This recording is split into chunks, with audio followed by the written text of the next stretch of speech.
What's up, y'all? It's your girl, El Rochelle, the Hardwood Diva. Our favorite time of the week is here, Diva Mommy Dish. We're up. It is Monday, July 6th, and our little one is now 22 weeks old. Elijah is a joy, a complete and utter joy. It is just so much fun watching this kid grow up, and I am definitely enjoying mommy life. One of the things I'm not so excited about, of course, is always going back to work, but I've been back for 2 months now, 8 weeks total. It's actually, it's nice in the sense it is something to kind of get away and do during the day, but I miss the kid all during the day, and I do kind of regret not seeing him all the time. And I know people tell you not to do that and all that kind of stuff, but hey, it's one of those things that just happens. So just give you a little rundown of what's going on over these last couple of weeks for Elijah. The last time we talked, it was the day after Father's Day, which was really awesome, getting to see family and then just enjoying my time with hubby and letting Elijah finally get that time and just, you know, loving up on his daddy as he does every single day. But now we just finished up. 4th of July was this past weekend. The kid was adorable. As always, I will post an outfit pic right here. Just looked like the cutest little thing ever. So we had fun time with our family.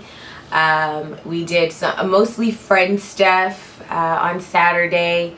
Luckily, I was off last week, Thursday and Friday, so I had a nice 4-day weekend. So we were able to just get some stuff done. Friday was my grandmother's birthday, so it's really so much fun watching her relationship with Elijah, because my grandmother is probably one of my favorite people in the entire world. She's just an utter joy to be around, and she is vibrant and exciting and loves life. She's 79 years old, and you wouldn't be able to tell it. She has fun, loves to dance, loves to work out. So watching her with Elijah is just so much fun. Just being able to have his Gigi, as we're gonna have him call her, it's really fun. So Friday was out with my parents and my grandmother. Elijah and my husband came along as well. My parents called me before we met up and were like, hey, just throw in some extra milk for Elijah and we'll keep him for the rest of the afternoon. We're like, okay. So we got about 6 hours off mommy and daddy duty. And we had to, you know, just, I promise you, what we did was come home and like took naps. Like, that's literally all we did. There was nothing exciting going on. But it's been fun. We've gone out and had a date night. We went to the movies a couple of weeks ago, just like after work. My job is right across the street from our favorite movie theater. So after work, me and hubby met up at the movie theater, went and watched a movie, and went and go picked Elijah up. It was fun. So we're getting into this mommy daddy life. We're almost 6 months into this. We're a little over. Elijah turned 5 weeks the middle of last week. That was a lot of fun, and we got to take pictures like we do every month. So here's one of those. And it's just so cute to watch, you know, everything from that first month to now. He smiles, laughs, all that stuff is still going on. He is probably one of the most chill babies that I've ever seen. And I know I say that, but I get other people telling me, like at the daycare, they're like, dude, this is like the most chill kid we've ever been around. Like, he doesn't cry when he wakes up. He just rolls over and just kind of stares at you. Tad bit creepy, not gonna lie. If you're in the middle of the night and you just roll over and see 2 eyes staring at you. And like I said, he doesn't cry, so it's kind of like, what am I supposed to do? But we're having a good time with the little man. Like I said, I'm back to work, so what I want to talk about this week, a little bit of what I do when it comes to work and pumping and all that kind of stuff. It's not the most exciting topic for everybody, but if you're a mom that is going to be going back to work or works, which is in this day and age, in this economy, something that most moms have to do. Of course, the thing that you're going to be doing when you go back to work is pumping. So one of the first things you want to make sure is talk with your job and make sure there is a safe and comfortable place for you to pump. Legally, they are supposed to be providing you with that. It can be the smallest room. Like at my job, I'm the one who set it up because another mom came back to work about a year before I had Elijah. So I had to set the room up for her. So it was perfect for me. So it was a nice little comfy chair and a table. I promise you the room, it was called a phone booth before. It's a very tiny little space. It's not a ton of room, but I didn't need a lot of stuff. I just needed somewhere to sit things and somewhere just to sit comfortably. So just have that. There's a curtain in front of the little window there. So you always want to make sure you have that because, I mean, of course you can pump in the bathroom, you can pump in your car, but they're supposed to be providing you with that. So do your best to try and see if you can get that. Next up is just kind of how often you pump.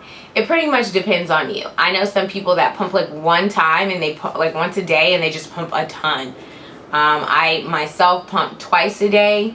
It's a little less than how much he feeds during the day when I'm gone. He probably feeds about 3 to 4 times when I'm not there, but I'm able to get enough that will last over that amount of time. So what I do is, the pump I have is the Medela Pump in Style on the go tote. So I actually have the tote bag. It was a part of insurance. I only had to pay like an additional like $80 for the tote part, and that's just so I can take it every day from work. I know some people have a couple of them since you get the free one from your insurance, and then, you know, I could do that, but I just don't want to pay an additional $300 for an extra pump.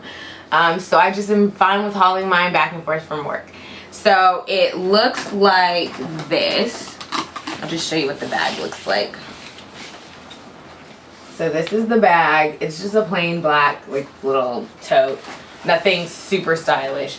And it comes with the pump, the 2 pump parts. You can also get, it comes, you know, all the pump parts, and then it has 4 of the 5-ounce bottles.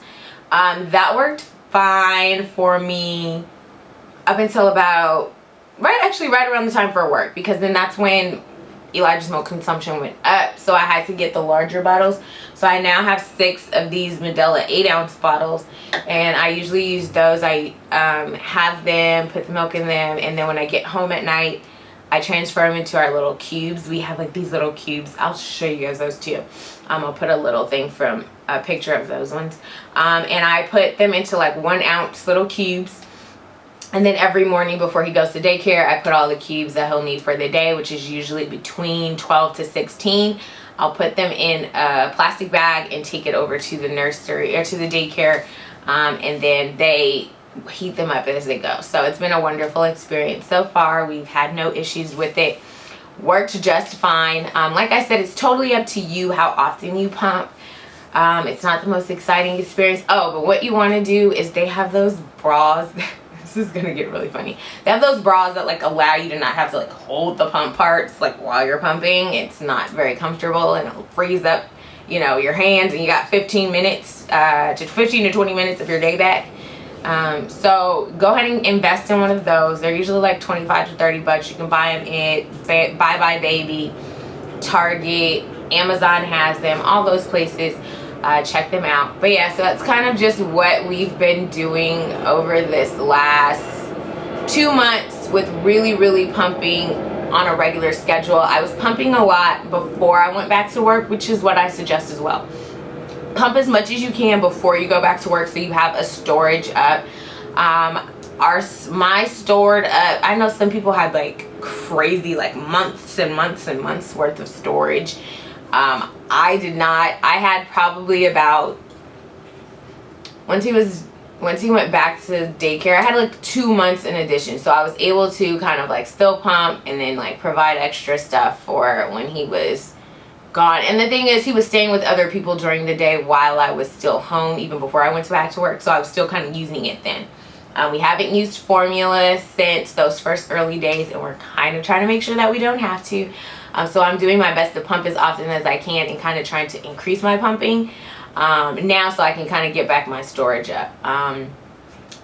It's an interesting experience. I'm not gonna lie. It's not the most fun. It's not the most exciting. It's definitely not the best part of mommy life, but it's a part that you have to do. And if you're committed to breastfeeding your child and them having breast milk and never having to use formula, and then you got to do what you got to do. So doing what I got to do. It's a little sacrifice your girl has to make for her baby. So If you guys have any questions about it, about which pumps to use, I'll show you a couple of the places that I looked. One of the places was Baby Gear Lab, which is where I kind of did a lot of research before on a lot of other things. And just from the research I did, I found that I liked the pump and style Medela best, but it's really up to you. Medela, of course, is like that brand that everybody knows, but there are a couple others that work just as well. So you go with what works for you. So that's it this week. I will talk to you guys later. Deuces.